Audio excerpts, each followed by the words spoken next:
This is Cliff Matias. I'm the international president of RedRum Motorcycle Club, and I'm here chatting with Stacks.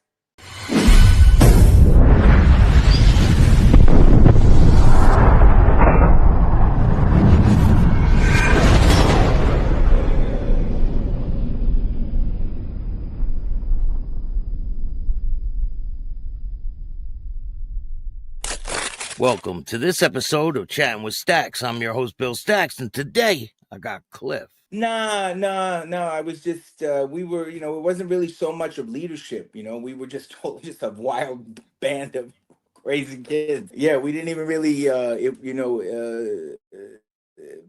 there was one period of time that we did, function in that way, but it didn't last. There's always, some dude that wants to take over, and but no, man, I just liked. Back then I just liked being the like the sergeant at arms sort of thing. I was a tough kid. I wasn't afraid of anybody because I was like, listen, what's this dude gonna do to me? My old man comes in the room like Joe Frazier, Yeah. I get hit by a dude with forearms like Popeye. Like I'm gonna worry about this cat, you know what I mean? Yeah. And as a kid we boxed. Like whenever the family had barbecues, like all the uncles would sit around, throw the gloves on us and bet, and we'd all beat the shit out of each other, boxing wise, and Yeah. so we grew up fighting. So get catching a beating was like the least thing I ever worried about. And I looked at life, everybody catches a beating now and then. So Yeah. I never Back then cared. you get a bloody nose, they'd be like, toughen up. It was no Yeah, big deal, right?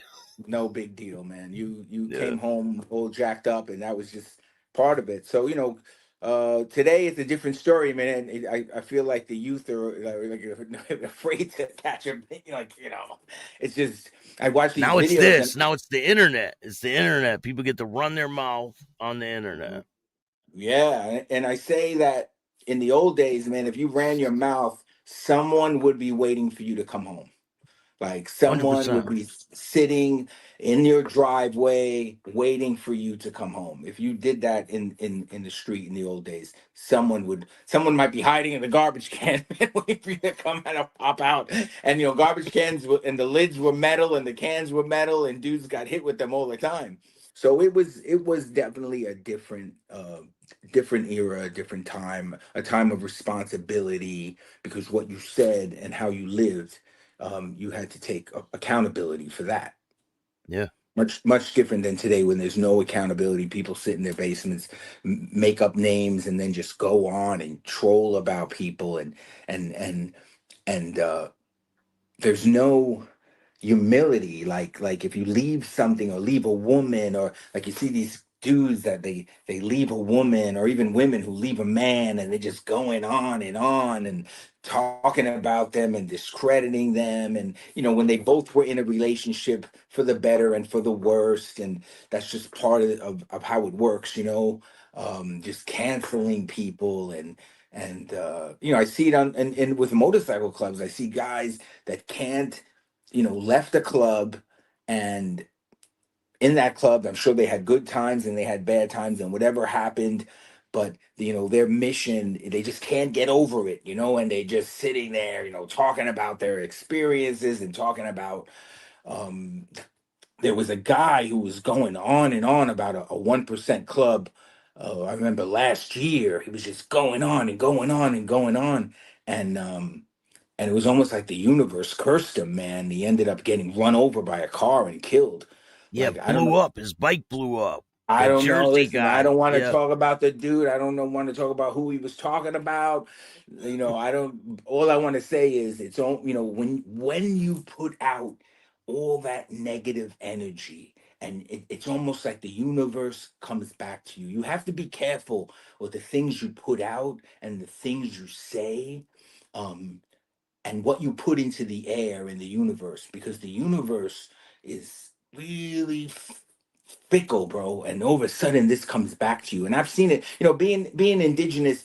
We have a lot of like spirituality beliefs and a lot of prayers, and there are medicine people that I could tell you that when they put a curse on somebody, like like you can sit and watch the things that happen to them. You know, we got some real old medicine men in our club and chiefs and stuff.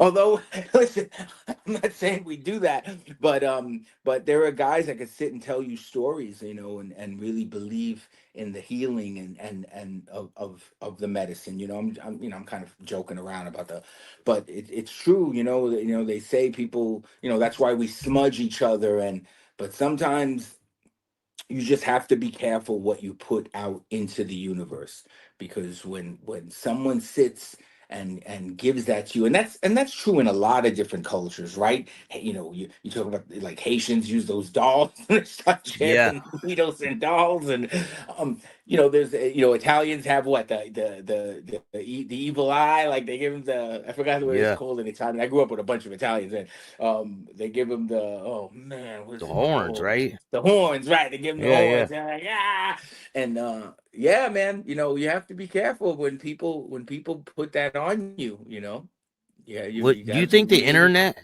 has changed the motorcycle culture? Oh, absolutely. I mean, it look, it used to be a mystery, you know, and you know, nothing against all the guys who would do like the work that you're doing, and because look, you guys do a lot of positive work in these circles and educate people in a positive way, but there are a lot of people doing negative things too and putting it out in a negative way. And I think that there's not a mystery anymore. And then you have gentlemen who've left clubs and are just spewing all sorts of stuff, and it's it's definitely changed in a big way.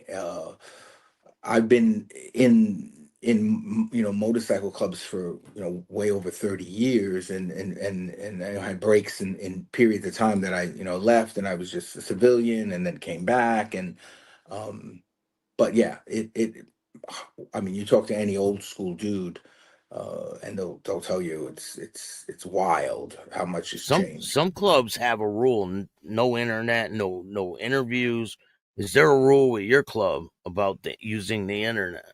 We're careful about who the spokesmen are for the club and who goes, because not everyone is, and even I'm even guilty of not being so articulate at moments, you know, but not everyone is able to really communicate the mission of the club. So we're careful about who goes on in the press and who into social media. But you know, personally, I would like to start doing less of this, and let, because we do have some really good articulate brothers who can really give out the message. Like, you know, like I had mentioned on the last. I was talking to Sos, and you know, I made the mistake of saying the Queen. I'm like you know, what I was trying to say is I'm a figurehead, like the King of England, and is just a figurehead, right? He doesn't pull any strings. He doesn't run the government. In Red Rum, I'm the international and president founder of the club, but I'm just part of the circle of guys who vote for things. You know, I can't So do people any. would think, "Oh, you're the guy at the top calling all the shots. You do this, you do." No, That's what no. people would think. There's So a whole group. what's your Yeah, role? there's a whole. I'm just part of the clog of all those guys who can vote for something. I vote. There's things I bring up, and guys don't like it. I've been voted down many times, many times. That's just how it goes.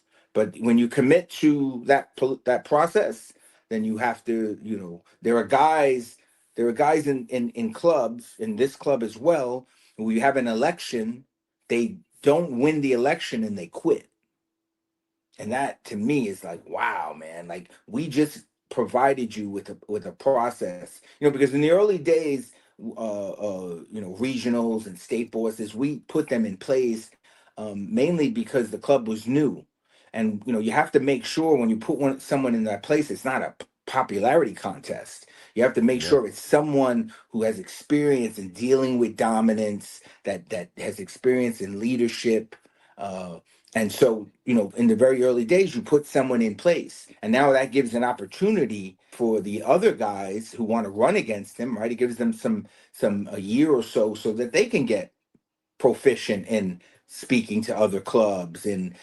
leadership, being a better leader, and so on. So, yeah. you know, when you're a new club, sometimes you have to put in guys, but sometimes the presidency is leadership is service. To be a leader, you're just a humble servant to those who are part of what you do. And that's how I try to look at it, not in the frame of like, oh, I'm a leader. And I try to explain to presidents of chapters all the time, you're just a humble servant to the members of your club. And if you look at it any other way, you're going to be a failure in leadership. I'm sure it happens all the time where people are like, Happens I'm the all the time. president, and Not just our club, you hear about it in every tons of probably clubs. every club. Yeah, every club goes through the same thing. Some clubs are absolute dictatorships, and this way there's no gray area. I wonder if sometimes that's easier. Guys join, you go, listen, you just joined the dictatorship. This guy runs the show. That's the end of it. If you want to be a member of it, that's what you join under that. If you don't, then bounce, and then it's clear. Has But it always been this way with your club?